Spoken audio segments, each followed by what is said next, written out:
Stocks dropped Wednesday after a speech by Fed Chair Jerome Powell. Let's get Ross Gerber's take on it. He's CEO of Gerber Kawasaki. He joins us from Santa Monica, California. Welcome back, Ross. Now, Powell said the government may need to put up more money to support the economy. So what didn't investors like about his remarks? I don't think it's what they didn't like. It's the sober reality that Powell has, told the market that essentially the Fed is out of ammunition. So in one sense, Powell's saying, if you're looking at me to solve these problems, I've given you everything I've got. So if you want to solve these problems, and the Fed typically doesn't recommend fiscal stimulus, but if you look at the Great Depression, what got us through the Great Depression were the great building projects, whether it be Hoover Dam or the Empire State Building, and that's what we need to do next, not just continue to just send money out into a dark hole. We need to invest in our infrastructure and in our society and create jobs through that. And so I think Powell's right, and the market took the cue that, hey, look, our government is doing a really bad job and they need to really get it together. So Ross, did investors need an excuse to sell? I mean, the S&P 500 is down more than 2% again so far today, on top of its 2% loss yesterday, closing at the session's lows. Are the markets, are they at a turning point after that huge spike up from late March? Well, look, I'm a bear. I've been a bear.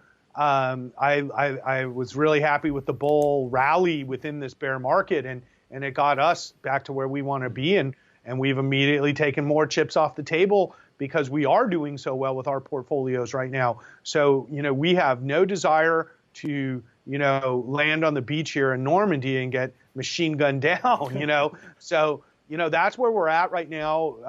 Earnings are expected to go down 20% this year. And if that's the case, the market should go down 20% this year. It's down about 11 or 12%. So in my mind, we can see another 10 to 15% downside in the market before we really start to move up again. So we're playing it very defensively, and we highly recommend investors be conservative. Be defensive or conservative, as he put it. So should investors be staying on the sidelines at this point, or are there any stocks that are worth buying at these levels?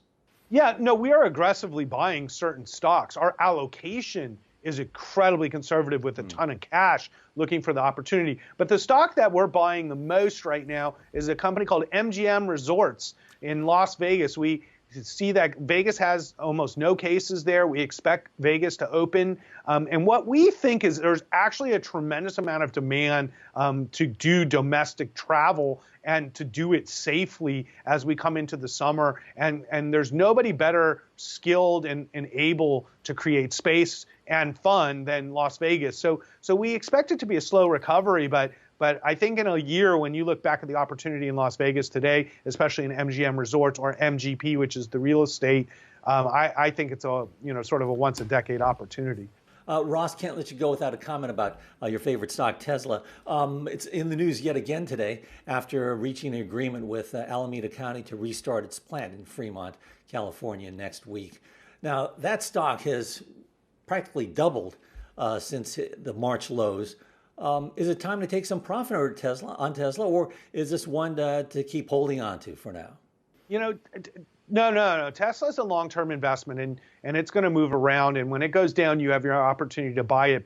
But honestly, there are very, very few companies that, if you look out over the next 5 to 10 years, that will totally revolutionize several markets. There is no other opportunity like Tesla. It's the number one holding at my firm right now for stocks. And I just think Elon Musk is one of the most hard-charging, innovative, intelligent, hard-working CEOs in the entire country, and anybody betting against him or Tesla is making a big mistake. I think they're going to do great things over the next few years, and more importantly, many of their competitors are hobbled now, and that's why Tesla stock has moved higher, because the truth of the matter is they have no competition coming anytime soon, and now they've got China open, they've got Europe on the way, and next we're going to see hopefully a gigafactory in Texas, and we're also going to see some pretty incredible technology in the battery space once they do their battery day, which could be any week now. So that's what's keeping the stock higher. So bearish on the markets, but bullish as ever